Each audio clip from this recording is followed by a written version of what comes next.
नमस्कार दोस्तों, स्वागत है आपका आज के करंट अफेयर में। आई होप आप सभी लोग अच्छे होंगे। सबसे पहले तो आपको गणतंत्र दिवस की बहुत बहुत शुभकामनाएं। और आज के हम कुछ महत्वपूर्ण टॉपिक बात करेंगे जो हमारे आज के करंट अफेयर से संबंधित हैं। चलिए स्टार्ट करते हैं आज के कुछ महत्वपूर्ण आर्टिकल स्टार्ट करने से महत्वपूर्ण बात यह है कि IAS officer, senior IAS officers हैं अशोक खेमका जी, आप सब लोग जानते होंगे। ये क्या है, हरियाणा सरकार में काम करते हैं और इनका मेन काम रहता है करप्शन के अगेंस्ट। सबसे इनने बढ़ चढ़कर काम किया है, इसी कारण इनकी पॉलिटिशियंस के साथ नहीं बनती और अब तक इनसे 50 से अधिक इनके ट्रांसफर हो गए हैं। तो जो वर्तमान में इनकी जो पोस्टिंग है, एडिशनल चीफ सेक्रेटरी है आर्काइव डिपार्टमेंट में, 9 जनवरी 2023 से ये यहां पे काम कर रहे हैं और इसी का इनको दुख है। इन्होंने हरियाणा के चीफ मिनिस्टर मनोहर लाल खट्टर से एक पत्र लिखा, लेटर लिखा और कहा कि माननीय मुख्यमंत्री जी, कि मैं केवल इस डिपार्टमेंट में 8 मिनट का काम करता हूं और इसके बदले मुझे एनुअल सैलरी 40 लाख रुपए मिलती है। इसका मतलब ये हो गया कि ये भी एक टाइप का क्या है, मेरे मन में एक करप्शन पैदा करता है। ये भी एक टाइप का, मैं काम कुछ करता नहीं हूं, मुझे 40 लाख रुपए यहाँ पे मिलते हैं, तो ये भी मेरा जो अंतर मन है, मेरा जो इंस्टीट्यूशन है, वो इसलिए गवाही नहीं देता है। इसलिए ये डिपार्टमेंट मेरे लिए सही नहीं है। मैं करप्शन के अगेंस्ट काम करता हूं और मेरी जो पोस्टिंग्स है वो आप विजिलेंस डिपार्टमेंट में कर दीजिए और मैं आपको विश्वास दिलाता हूं कि मैं करप्शन को बिल्कुल जड़ से खत्म कर दूंगा। करप्शन जो कि कैंसर से भी खतरनाक है, उसको मैं बिल्कुल समाप्त कर दूंगा। आप मेरी पोस्टिंग विजिलेंस डिपार्टमेंट में कर दीजिए और इनके अंतिम 2 साल अभी बचे हुए हैं, बस इनकी लास्ट की 2 साल सर्विस के रह गए। तो इसके साथ साथ इनने 1987 का सुप्रीम कोर्ट का जजमेंट है PK Chinna Swamy government of Tamil Nadu and other में कहा गया कि आप किसी भी पब्लिक ऑफिसर्स को उसकी कैपेसिटी और वर्क के आधार पे आप उसकी पोस्टिंग कर सकते हैं। तो या इस लेटर में इनने जजमेंट का भी जिक्र किया। तो ये क्या है, ये सीरियस आप लोगों की क्या है, इंस्पिरेशंस है। आप इनके इस लेटर के एग्जाम्पल्स को एथिक्स के एग्जाम्पल में कोट कर सकते हैं, गवर्नेंस से कोई क्वेश्चन आता है वहां पे कोट कर सकते हैं। इनकी कुछ वैल्यूज हैं, इंटीग्रिटी है, अगेंस्ट करप्शन के काम किया है। करप्शन की बात करें तो रॉबर्ट वाड्रा से संबंधित, कुछ जमीन से संबंधित इन्हें करप्शन को उजागर किया। बहुत सारे करप्शन के संबंध में इन्होंने काम किया और इसी के कारण इनसे 50 से अधिक इनके ट्रांसफर हुए। ठीक है, तो इनकी इंटीग्रिटी, इनकी पॉवर्टी और इनकी जो जन सेवक के प्रति, मतलब कि जन सेवक की इनकी जो भूमिका है, उसके लिए आप कोट कर सकते हैं। ट्रांसपेरेंसी, रिस्पॉन्सिबिलिटी के संबंध में आप इनका एग्जाम्पल लिख सकते हैं। काफी महत्वपूर्ण इंपोर्टेंट पर्सनालिटी है, लेकिन राजनेता लोगों को ये पसंद नहीं आते हैं क्योंकि मिलजुल के काम नहीं करते हैं, करप्शन नहीं करने देते हैं, तो इसलिए इनका लगातार ट्रांसफर होता रहता है। ठीक है, तो आपको अगर इंस्पिरेशन ले ली है तो इनसे लीजिए, ना कि पूजा जी से और ना कि आईएएस रानी बंसल जी से।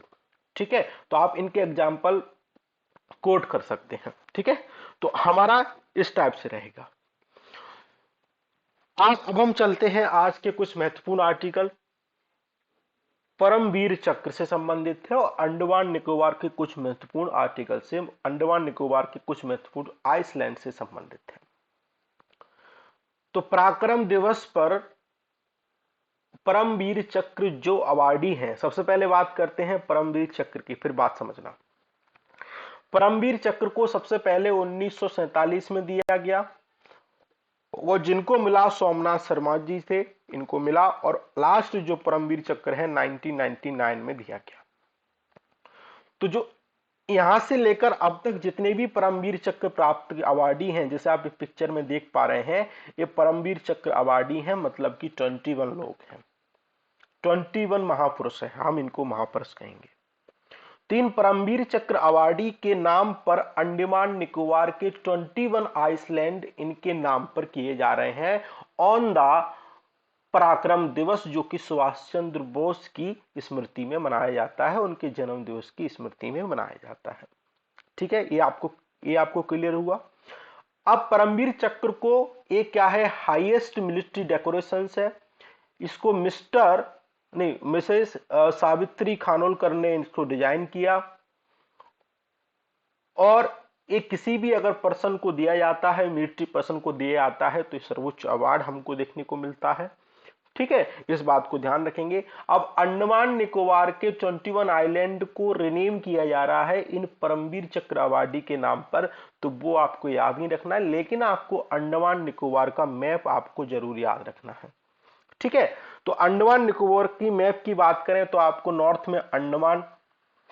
नॉर्थ में आपको अंडमान मिलेगा, नॉर्थ अंडमान, इधर आपको मिडिल अंडमान, इधर आपको साउथ अंडमान, और नॉर्थ में आपको डिगलीपुर बे, INS Kohassa naval air station मिलेगा। इधर बात करें तो पोर्ट ब्लेयर हार्बर मिलेगा, naval air station, international airport मिलेगा यहाँ पे, और इधर आपको डंकस पास मिलेगा, पासेज, जो कि लिटिल अंडमान और साउथ अंडमान के मध्य से होकर गुजरता है। फिर आपको 10 डिग्री लाइन्स मिलेगी, जो कि लिटिल अंडमान और कार निकोबार के मध्य से गुजरती है। इधर आपको निकोबार आइलैंड, फिर आपको समरेरू चैनल्स मिलेगा, जो कि निकोबार आइलैंड और लिटिल निकोबार के मध्य से जाता है। फिर आपको ग्रेट निकोबार, और इधर आप बात करेंगे तो ग्रेट चैनल या फिर 6 डिग्री चैनल आपको इधर मिलेगा, जो कि इधर आप इंडोनेशिया के पार्ट से आप देख सकते हैं। ठीक है, आईएनएस बाज आपको इधर ग्रेट निकोबार में देखने को मिलेगा। इधर सबसे पहले ऊपर जाएंगे तो आपको कोको आइलैंड मिलेगा, म्यांमार से संबंधित है, और इधर आपको कोकस चैनल मिलेगा। ठीक है, इधर आपको प्रीप्रेस चैनल मिलेगा, तो इस बात को आप याद रखेंगे, इसका मैप याद रखेंगे, क्योंकि यहां से प्रश्न बन सकता है। ठीक है, तो ये हमने बात पढ़ी। अब पराक्रम दिवस की बात आई तो बात आती है सुभाष चंद्र बोस की। तो सुभाष चंद्र बोस काफी महत्वपूर्ण राजनेता थे। राजनेता की बात करें, राष्ट्रभक्त थे, तो इनके बारे में हमें पढ़ने की आवश्यकता है, यहां से प्रश्न बन सकता है। तो इनका जो बर्थ हुआ 23 जनवरी 1897 कटक में हुआ, और ये हाईली इन्फ्लुएंस हुए जो स्वामी विवेकानंद की टीचिंग से हुए, और इन्होंने स्वामी विवेकानंद जी को अपना स्पिरिचुअल गुरु माना, माने कि आध्यात्मिक गुरु इनने स्वामी विवेकानंद जी को माना। और इनके पॉलिटिकल मेंटर की बात करें तो इनके पॉलिटिकल मेंटर चित्तरंजन जी दास थे। फ्रीडम, ये तो इनकी पर्सनल लाइफ होगी। अब फ्रीडम में इनका क्या योगदान था आप सब जानते ही हैं। इनके कुछ पेपर थे। Chittaranjan Das's newspaper Forward as editor के रूप में काम किया। हिज ऑन न्यूज़पेपर स्वराज के रूप में काम किया। स्लोगन थे जय Hind, give me A bullet and I give you freedom, तुम मुझे खून दो मैं तुम्हें आजादी दूंगा। अभी वर्तमान में एक नारा और चल रहा है, आप कमेंट करके बताइएगा, बागेश्वर धाम से संबंधित है, तुम मेरा साथ दो मैं तुम्हें, ये आप बताएंगे आगे। ठीक है, आपको पता होगा, सबको पता होगा। चलो, दिल्ली का नारा दिया, इटमैट का नारा दिया, फेथ से संबंधित, इत्तेफाक से नारा दिया, यूनिटी से संबंधित, कुर्बानी के संदर्भ में ने बात की, जो कि सैक्रिफाइस से संबंधित। ये पहले व्यक्ति हैं जिनने महात्मा गांधी को फादर ऑफ द नेशन माना, एड्रेस किया। और मोतीलाल नेहरू रिपोर्ट के संबंध में इन्होंने इसको अपोज किया, कहा कि हमको डोमिनेंस स्टेटस नहीं चाहिए, हमको कंप्लीट इंडिपेंडेंस चाहिए, मतलब कि पूर्ण स्वतंत्रता हमको चाहिए। ठीक है, क्योंकि नेहरू रिपोर्ट 1928 में आई, इसमें कहा गया कि हमको डोमिनेंस स्टेट दे दो, लेकिन ऐसा नहीं, हमको पूर्ण चाहिए, मतलब कि हमें स्वराज चाहिए। क्या चाहिए बेटा? स्वराज चाहिए। तो आप इस बात को आप ध्यान रखेंगे। प्रेसिडेंट बने 1938 में, हीरापुरा जो कांग्रेस का अधिवेशन हुआ। फिर 1939 में जो त्रिपुरा का हुआ, वहां पे महात्मा गांधी और सुभाष चंद्र बोस के मध्य विवाद हो गया। महात्मा गांधी के जो कैंडिडेट थे पट्टाभी सीतारमैया थे, इनको सुभाष चंद्र बोस जी ने इनको डिफीट कर दिया। तो महात्मा गांधी ने कहा कि पट्टाभी सीतारमैया की हार मेरी हार है, और जो सुभाष चंद्र बोस जी थे वो नहीं चाहते थे कि किसी भी प्रकार के मतभेद हमारे और महात्मा जी के मध्य हों, इसलिए उन्होंने वहां से रिजाइन किया। 1939 में उसके बाद उन्होंने फॉरवर्ड ब्लॉक की स्थापना की। ठीक है, इस बात को ध्यान रखेंगे। दूसरा, इन्होंने इंडियन नेशनल आर्मी बनाई, जिसको आजाद हिंद गवर्नमेंट के नाम से इन्हें एस्टेब्लिश किया 21 अक्टूबर 1943 को। लेकिन ओरिजिनली रूप से फर्स्ट रूप से जो बनाई गई आजाद हिंद फौज वो मोहन सिंह और जापानीज मेजर फुजीवारा के द्वारा बनाई गई, जिसमें कुछ ब्रिटिश इंडियन आर्मी के जो प्रिजनर थे उनको लेकर एक आर्मी बनाई, और मलाय कैंपेन और सिंगापुर में इस प्रकार का एस्टेब्लिशमेंट इन्होंने किया। फिर बाद में सुभाष चंद्र बोस आपदा प्रबंधन पुरस्कार भारत सरकार के द्वारा बनाया गया अभी हाल ही में, जो कि डिजास्टर मैनेजमेंट से संबंधित दिया जाता है इंडिविजुअल या फिर किसी संस्थान को, और इनके बर्थडे को पराक्रम दिवस के रूप में मनाया जाता है 23 जनवरी को। तो हमने पूरी कहानी इनके बारे में पढ़ी, आई होप आपको ये समझ में आया होगा। ठीक है, दूसरी बात, एक और आर्टिकल है नेशनल एसेट रिकंस्ट्रक्शन कंपनी से संबंधित है। इन्होंने फर्स्ट स्ट्रेस एसेट कंपनी को एक्वायर कर लिया है, तो ये न्यूज है। तो सबसे पहले हम बात करते हैं एसेट, स्ट्रेस एसेट क्या होती है। आपने एक शब्द सुना होगा एनपीए, नॉन परफॉर्मिंग एसेट। एक तो सिंपल स्टैंडर्ड एसेट होती है, मतलब कि आपने लोन लिया बैंक से, आपने नो डिले, मतलब कि आपने बिना डिले किए, बिना देरी किए आपने बैंक को पेमेंट कर दिया, तो उसको हम बोलते हैं रेगुलर एसेट, उसमें कोई दिक्कत नहीं है। लेकिन वन डे से 90 डे के मध्य अगर आपने पेमेंट में डिले की, तो इसको हम बोलते हैं स्ट्रेस एसेट। और जो भी वित्तीय संस्थान है, जो भी फाइनेंशियल इंस्टीट्यूशन है, इस समस्या से गुजरता है, तो इसको हम बोल देते हैं स्ट्रेस एसेट। और स्ट्रेस एसेट को क्लासिफाई किया special mention account 0, special mention account 1, special mention account 2। 1 से 30 डे के मध्य अब डिले होता है तो 0 बोल देते हैं, 31 से 60 तो 1 बोल देते हैं, और 61 से 90 तो उसको 2 बोल देते हैं। और नॉन परफॉर्मिंग एसेट वो होता है जिसको 90 डे से आपने अधिक डिले कर दिया रिपेमेंट करने में, तो बोलेंगे नॉन परफॉर्मिंग एसेट। फिर इसको क्लासिफाइड करिए सब स्टैंडर्ड एसेट, डाउटफुल एसेट और लॉस एसेट। ठीक है, इस बात को समझे। तो एक स्ट्रेस एसेट की बात आई, मतलब कि डिले हुआ 90 डे से अधिक, 1 से लेकर 90 डे के आसपास डिले हुआ। तो सरकार ने कहा कि इस समस्या को दूर करने के लिए सरकार एक बजट लेके आई, यूनियन बजट 21-22 में अनाउंसमेंट किया कि हम national asset reconstruction company limited को एस्टेब्लिश करेंगे, और उसके साथ साथ एक एनएआरसी होगी, एक आईडीआरसीएल होगी। ठीक है, ये क्या करेगी, एनपीओ को बाय करेगी, जो भी मतलब कि स्ट्रेस कंपनी है उसके एनपीओ को बाय करेगी म्यूचुअली एग्री प्राइस पर, और जो आईडीआरसीएल होगी वो इस बेड बैंक सेल्स को, एसेट को क्या करेगी, बाय करेगी। लेकिन इसमें क्या होगा, जो भी पैसा दिया जाएगा 15% कैश में दिया जाएगा, जो कि फंडेड होगा गवर्नमेंट ऑफ इंडिया के द्वारा, और जो 85% जो रुपये होगा सिक्योरिटी के रूप में रखा जाएगा। ठीक है, इस बात को क्लियर। तो ऐसी स्थिति आई किसकी, जापानी जेपी इंफ्राटेक कंपनी की। इनके पास स्ट्रेस एसेट थी, तो जो एसेट रिकंस्ट्रक्शन कंपनी ने या फिर बेड बैंक ने इनको बाय कर लिया। तो ये न्यूज थी, हमने दोनों बातें पढ़ ली, बात आ गई समझ में।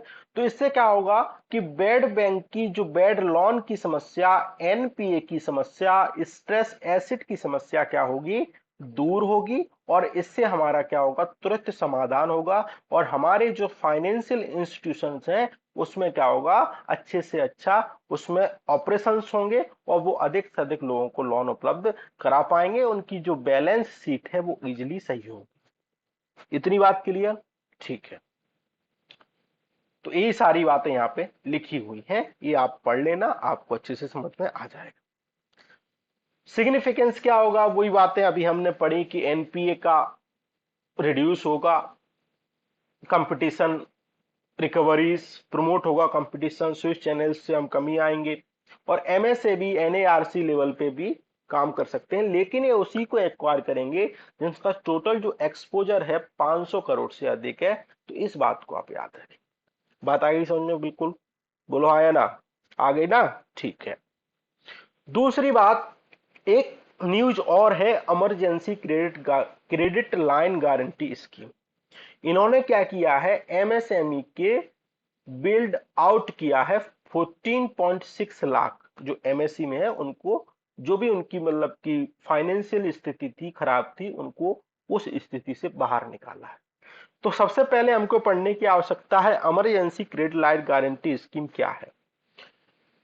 Emergency credit line guarantee scheme क्या है? एक सरकार की स्पेशल स्कीम है जो 100% गारंटी देती है कवरेज को, चाहे वो बैंक हो, एनबीएफसी हो, वो इमरजेंसी क्रेडिट फैसिलिटी दे देते हैं किसी बिजनेस इंटरप्राइजेस को या फिर एमएसएमई को।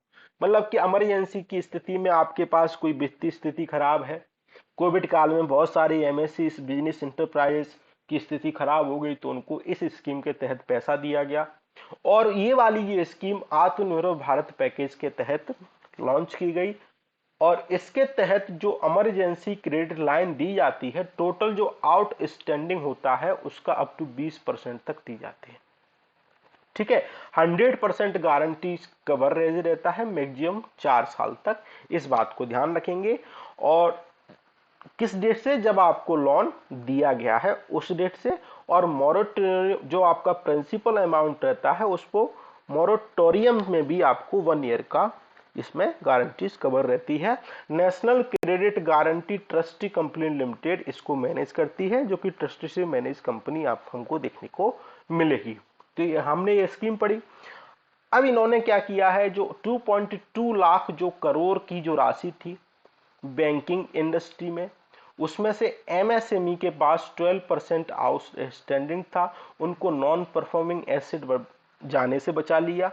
ठीक है, और इसकी वैल्यू कितनी थी? 6.6 करोड़ के आसपास थी। तो काफी अच्छा काम किया है, इस बात को आप ध्यान रखेंगे। ठीक है, अब एमएसएमई की एक नई परिभाषा आई है, माइक्रो, स्मॉल और मीडियम। क्राइटेरिया रखा है कि इन्वेस्टमेंट एनुअल टर्नओवर के आधार पर रखेंगे। मैन्युफैक्चरिंग और सर्विस की बात करेंगे तो इनमें मैन्युफैक्चरिंग में होगा इन्वेस्टमेंट। अगर आपका इन्वेस्टमेंट 1 करोड़ से अधिक है तो आपको माइक्रो बोल दिया जाएगा। अगर आपका इन्वेस्टमेंट 10 करोड़ से मतलब 1 करोड़ 10 करोड़ से बीच आता है तो आपको स्मॉल बोल दिया जाएगा। और अगर आपका इन्वेस्टमेंट 20 करोड़ से मतलब कि 10 से 20 करोड़ के मध्य आता है तो आपको मीडियम बोल दिया जाएगा। सर्विस में वही टर्नओवर में आ जाता है 5 करोड़, 50 करोड़, 100 करोड़। तो इस बात को आप याद रखेंगे, इसकी डेफिनेशन से आप याद रखेंगे। तो सारी बातें हमने पढ़ ली। ठीक है, चलो अब एक सर जो European organisation for nuclear research से संबंधित है, लार्ज मतलब कि लार्ज हैड्रॉन कोलाइडर से संबंधित है। इसके माध्यम से 2012 में हमने एक पार्टिकल को खोजा जिसको नाम हमने दिया गॉड पार्टिकल्स।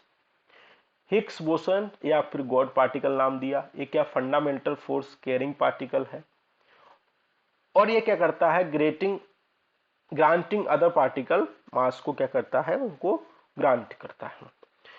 लार्ज हाइड्रॉन कोलाइडर जो फर्स्ट स्टार्ट किया 2008 में, लार्जेस्ट मोस्ट पावरफुल पार्टिकल था और प्रोटॉन और आयन को आपस में क्या किया, स्पीड ऑफ लाइट के समीप इनको आपस में कॉलिजन कराया। और ये 27 kilometre ring of super conductive magnet, इनमें बहुत सारे एनर्जी को बूस्ट करने के लिए पार्टिकल लाए। तो हमको मिला क्या, लार्ज मतलब कि LHC, लार्ज हैड्रॉन कोलाइडर। ठीक है, इस बात को ध्यान रखेंगे। इसके साथ साथ और भी Atlas, CMS, alias, LC, LSCB भी हमको मिले। पर्पस क्या था कि standard model of particle physics का डेवलप हो सके, डार्क मैटर, डार्क एनर्जी के बारे में बात समझ सकें हम, और जो भी हमारा यूनिवर्स है उसके बारे में हम जितने भी हमारे पास रहस्य हैं उनके बारे में बात कर सकें। ठीक है, लेकिन अब क्या कर रहे हैं सर्न वाले कर रहे हैं कि अब हम इसको क्या करेंगे, फ्यूचर सर्कुलर कोलाइडर के रूप में डेवलप करने का प्रयास करेंगे, जो कि क्या है, LHC का एक्सटेंडेड वर्जन है। ठीक है, अब ये न्यूज है, इस बात को ध्यान रखेंगे। तो इस शब्द को आप याद रखिएगा, यहां से प्रश्न बन सकता है। ठीक, सर्न क्या है, इसको 1954 में एस्टेब्लिश किया गया। जिनेवा बेस्ड पार्टिकल फिजिक्स के संबंध में लेबोरेटरी है, काम करते हैं, पार्टिकल एक्सेलरेटर के रूप में काम करते हैं, ह्यूमन नॉलेज को बढ़ाते हैं। इसमें वर्तमान में 23 मेंबर हैं। भारत क्या है, इसका भी एसोसिएट मेंबर है। अन्य जापान, यूएस, यूनेस्को, यू अभी क्या है ऑब्जर्वर स्टेटस आपको देखने को मिलेंगे। ठीक है। अब दूसरी बात है कि सर ना आपको यहां देखने को मिलेगा, इस प्रकार की आपको चीज देखने को मिलेगी। इस पे हमने हिग्स बोसोन को फाइंड आउट किया। सबसे पहले बात करते हैं, आपको क्वार्क मिलेगा, फिर आपको प्रोटॉन मिलेगा, फिर आपको न्यूट्रॉन मिलेगा, और जो न्यूक्लियस है आपको प्रोटॉन और न्यूट्रॉन दोनों मिलेंगे। फिर इलेक्ट्रॉन के मध्य में आपको न्यूक्लियस मिलेगा और न्यूक्लियस में दोनों चीजें मिलेंगी। ये पूरा मिला के बनाते हैं एटम। एटम क्या बनाता है, मॉलिक्यूल, और मॉलिक्यूल क्या बनाता है, मैटर। ठीक है, इस बात को ध्यान रखेंगे, इनका सीक्वेंस आप याद रखेंगे, ये आपको देखना है थोड़ा। दूसरा, डब्ल्यूएचओ ने रिपोर्ट दी है। क्या रिपोर्ट दी है, ट्रांसफैट के ऊपर रिपोर्ट दी। पहले हम समझे ट्रांसफैट के बारे में। इन्होंने कहा है कि पहले हम ट्रांसपोर्ट के बारे में समझते हैं, फिर हम रिपोर्ट पे आएंगे। तो ट्रांसफैट क्या है, सबसे पहले ट्रांसफैट जैसे आप देख पा रहे हैं, फास्ट फूड से frozen pizza, vegetable oil, baked food, जिस प्रकार का जो भी आप बाजार से उपलब्ध करते हैं, या फिर प्रोसेस फूड, इसके द्वारा आपको ट्रांसफैट मिलता है। एक्सपर्ट कहते हैं अगर आपने एवरी 1% ऑफ एनर्जी आपने ट्रांसफैट से ली, जो आपको ली, तो आपके 12 to 30% आपके हार्ट से संबंधित, हार्ट अटैक से संबंधित, आपके हार्ट डिसीज से संबंधित आपको चांस बढ़ जाते हैं। फिर एक होता है सैचुरेटेड फूड, जैसे आप बटर से लेते हैं, चीज से लेते हैं, रेड मीट से लेते हैं, पोर्क लेते हैं, बैक्ड फूड से लेते हैं, मिल्क से लेते हैं, कोकोनट ऑयल से लेते हैं। ये कहते हैं कि अगर आपने नेचुरल सैचुरेटेड फूड लिया, जो कि मोस्टली एनिमल से आपको देखने को मिलता है, और आप इसको लार्ज स्केल पर कंज्यूम करते हैं, तो आपको जो मैनी डिसीज आपको हो सकते हैं। एक होता है अनसैचुरेटेड फूड, एवोकाडो, फ्लैक्स मील, वॉलनट, सी वेजिटेबल, हैम्प सीड, चाय सीड, ओलिवा, जो भी आपके मतलब कि ड्राई फ्रूट है, वहां से अब लेते हैं, तो ये आपके ब्रेन के फंक्शंस, मसल्स के मूवमेंट, विटामिन, मिनरल को एब्जॉर्ब करते हैं और आपकी बॉडी को हेल्थी रखते हैं, और आपकी हार्ट से संबंधित जो डिसीजेस हैं वो आपको क्या करते हैं, एब्जॉर्ब, मतलब कि हार्ट से संबंधित डिसीजों से आपको बचाते हैं। ठीक है, तो तीनों चीजें समझ ली हमने। अब दूसरी समस्या ये है कि हम ज्यादातर इन दो को, अधिकांश जो देश की आबादी है इन दो को अधिक प्रेफर करती है। वर्तमान में जिनके पास पैसा अधिक है इनको भी प्रेफर करते हैं। तो इसलिए वर्तमान में हमको हार्ट ट्रांसफैट के द्वारा हार्ट से संबंधित डिसीजेस हमको देखने को मिलती है। ठीक है, अब डब्ल्यूएचओ ने रिपोर्ट पेश की है, कहा है कि एनुअल स्टेटस के आधार पर रिपोर्ट पेश करते हैं, और इन्होंने कहा है कि जो ट्रांसफैट को 2023 तक ग्लोबली क्या कर पाए, एलिमिनेशन की दिशा में काम कर पाए। इस रिपोर्ट में फाइंडिंग ये है कि 5 बिलियन पीपल लोग हार्मफुल ट्रांसफैट ले रहे हैं, और हार्ट डिसीज और डेथ रिस्क अधिक से अधिक उनकी बढ़ रही है। 16 में से 9 कंट्री ऐसी हैं जहां पे उनके पास बेस्ट प्रैक्टिस हमको देखने को नहीं मिलती है। Australia, Azerbaijan, Bhutan, Ecuador, Egypt, Iran, Nepal, Pakistan, Republic of Korea. ठीक है, इस बात को आप ध्यान रखेंगे। ट्रांसफैट हमने पढ़ लिया, एक तो नेचुरली होता है, एक इंडस्ट्रियली प्रोड्यूस होता है। नेचुरली की बात करें, डेयरी और मीट प्रोडक्ट में देखने को मिलेगा। इंडस्ट्रियली जैसे आप वेजिटेबल ऑयल चीज़ों में आप देखेंगे, कोई पैक्ड फूड है, बेक फूड है, कुकिंग है, इस प्रकार की चीज़ें में आपको ट्रांसफैट देखने को मिलेगा। ठीक है, इस बात को ध्यान रखेंगे जैसा आप पिक्चर में देख पा रहे हैं। सरकार ने क्या क्या स्टेप लिए हैं, डब्ल्यूएचओ के द्वारा रिप्लेस स्ट्रेटजी लेके आया। रिप्लेस स्ट्रेटजी का मतलब है कि आप रिव्यू करो, प्रमोट करो अच्छे खाने को, लेजिस्टिमेट करो, मतलब कि कोई कानून बनाओ, एसेस करो, क्रिएट करो, इन्फोर्स करो, कोई कानून है उसको इन्फोर्स करो। तो आप इस स्ट्रेटजी को याद रखेंगे, प्लेस स्ट्रेटजी। फिर फसाई, हमारे एक संस्थान है, उसने कहा है कि अगर आप कोई फूड लेके आते हैं जो उसमें 2% से अधिक टोटल ट्रांसपेरेंट नहीं होना चाहिए, ऐसा जनवरी 2022 से फसाई ने कहा।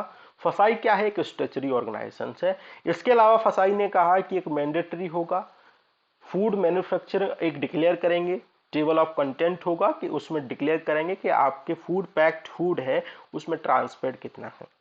ठीक है, तो इस बात को ध्यान रखेंगे। तो हमने पढ़ लिया। अब एक जेंडर गैप रिपोर्ट चर्चा में है। वर्तमान में वर्ल्ड इकोनॉमिक फोरम की एक मीटिंग हो रही है, हर साल होती है, दावोस में होती है, स्विट्जरलैंड का एक शहर है वहां पे होती है। तो वर्ल्ड इकोनॉमिक फोरम के द्वारा एक इंडेक्स जारी किया जाता है जिसका नाम है जेंडर गैप रिपोर्ट। इसमें आपको जो पैरामीटर देखने को मिलेंगे, economic participation and opportunity, educational attainment, health और पॉलिटिकल एम्पावरमेंट। लेकिन वर्तमान में इन्होंने कहा है कि फ्यूचर में अब जेंडर गैप रिपोर्ट आएगी, उसमें हम एक इंडिकेटर और ऐड करेंगे जिसका नाम होगा participation of women at panchayat level पे। महिलाओं का भागीदारी कितनी है, उनका प्रतिनिधित्व वहां पे, उनका रिप्रेजेंटेशन पंचायत लेवल पे कितना है। ठीक है, समझ गए बात को। तो 2022 में हमारी जो रैंकिंग थी 135 थी 146 कंट्री में से। इसको पहली बार 2006 में लॉन्च किया गया। पैरामीटर हमने पढ़े लिए, इकोनॉमी, एजुकेशन, हेल्थ और पॉलिटिक्स। ठीक, इस बात को बस इतना ध्यान रखना है, इससे ज्यादा नहीं ध्यान रखना। दूसरा, येलो बैंड डिसीज चर्चा में है। यह वर्तमान में थाईलैंड के ईस्ट कोस्ट में हमको देखने को मिल रही है और इसके कारण बहुत सारी जो कोरल डेथ वहां पे हो रही हैं। ये क्या है? बैक्टीरियल डिसीजेस है। कोरल को जो सिम्बायोटिक रिलेशन होता है वो डिस्टर्ब होने से। सिम्बायोटिक रिलेशन क्या होता है? कवक, फंगी और कवक के, मतलब कि कवक के मध्य हमको देखने को मिलता है। मतलब कि सिम्बायोटिक रिलेशन का मतलब है दोनों आपस में रह रहे हैं, एक जगह दे रहा है रहने की, एक खाना दे रहा है। ठीक है, उसको बोलते हैं सिम्बायोटिक रिलेशन। इस अगर हम हिंदी में बात करें तो उसको बोलेंगे सहजीवी रिलेशन। ठीक है, सह अस्तित्व भी बोल सकते हैं। तो जब सिम्बायोटिक रिलेशन खत्म होता है उसके बाद ये बैक्टीरियल डिसीज के द्वारा वहां पे बहुत सारे जो कोरल्स हैं वो खत्म हो जाते हैं और जो कि हमारी बायोडाइवर्सिटी के लिए काफी महत्वपूर्ण है। पहले ये येलो कलर के होते हैं, व्हाइट में पूरी तरह खत्म हो जाते हैं। इनका क्योर नहीं हो सकता, इनको हम रिवर्स नहीं कर सकते। ठीक है, जिस प्रकार से कोरल जो ब्लीचिंग होती है वो रिवर्स हो सकती है, लेकिन इस डिसीज से कोई कोरल हो गया, खराब हो गया, नष्ट हो गया, उसकी डेथ हो गई, तो उसको हम रिवर्स नहीं कर सकते। इस बात को आप याद रखेंगे। दूसरी बात, अभी वर्तमान में इंडिया इंटरनेशनल साइंस फेस्टिवल हुआ भोपाल के MNIT में, जिसको हम नेशनल, मतलब कि Maulana Azad national institute of technology बोलते हैं। इसकी जो थीम थी, marching toward Amritkaal with science, technology and innovation, theme को याद रखेंगे। और इसको ministry of science and technology, ministry of earth science and IISF, मतलब कि इंडिया इंटरनेशनल साइंस फेस्टिवल, इनके द्वारा, और इसके साथ साथ मतलब कि ministry of science technology, ministry of earth science और विश्व नाना भारती के द्वारा आपस में कोलैबोरेशन करके इसको हर साल ऑर्गेनाइज कराया जाता है। अभी वर्तमान में भोपाल में हमको MNIT में देखने को मिला। ठीक है, प्रधानमंत्री ने राष्ट्रीय बाल पुरस्कार, प्रधानमंत्री राष्ट्रीय बाल पुरस्कार की घोषणा की, उनको दिए गए। एनुअली रूप से इसको प्रेसिडेंट ऑफ इंडिया देते हैं और इसको ऑर्गेनाइज किया जाता है ministry of women and child development के द्वारा। 5 to 18 ईयर के बच्चों को दिए जाते हैं, 6 कैटेगरी में दिए जाते हैं: art and culture, bravery, innovations, scholastics, social service, sport, और उन्होंने कोई नेशनल रिकग्निशन की दिशा में काम किया हो तब इस 6 फील्ड में दिया जाता है, इनको याद रखेंगे। इसके साथ साथ उनको एक मेडल दिया जाता है और 1 लाख रुपए की उनको प्राइज दी जाती है। ठीक है, चलो, गोल्ड एक्सचेंज ट्रेडेड फंड चर्चा में है। तो क्या है, डोमेस्टिक फिजिकल गोल्ड जो प्राइज है उसको ट्रैक करने के लिए इसको बनाया गया है। ठीक है, और इसको एक जो हमारा शेयर मार्केट होता है उसके हिसाब से इसको रखा जाता है, लेकिन इसको बैक के रूप में फिजिकल गोल्ड रखा जाता है जो कि लिस्टेड होता है किस पे? National stock exchange and Bombay stock exchange में इनको लिस्टेड किया जाता है, और आप चाहें तो इसमें इन्वेस्ट कर सकते हैं। ठीक है, ये चर्चा में था तो हमने पढ़ लिया। दूसरा महाबली फ्रॉग चर्चा में है, इसको रिकॉग्निशन का काम चल रहा है, केरला से संबंधित है। इसकी सबसे पहले बात समझें तो आईयूसीएन स्टेटस इंडेंजर्ड है, इसको पर्पल फ्रॉग भी बोलते हैं, और ये आपको वेस्टर्न घाट में देखने को मिलेगा। ठीक है, डार्क पर्पल टू ग्रे इसका कलर हमको देखने को मिला है, पिगनोज फ्रॉग भी बोलते हैं। और ये क्या करता है, ब्रीडिंग करने के लिए एक साल में केवल एक बार आपको मतलब कि कम आउट मतलब कि बाहर आता है, इस बात को आप ध्यान रखेंगे। और जेली लाइक इसकी क्या रहती है, बॉडी रहती है, जैसे आप पिक्चर में देख पा रहे हैं। आईयूसीएन स्टेटस हमने पढ़ ही एंडेंजर्ड है। ठीक है, बस इतना ही आपको ध्यान रखना है, इससे ज्यादा आपको ध्यान नहीं रखना है। तो आज के डिस्कशन में इतना ही था। आई होप आपको पसंद आया होगा। Thank you very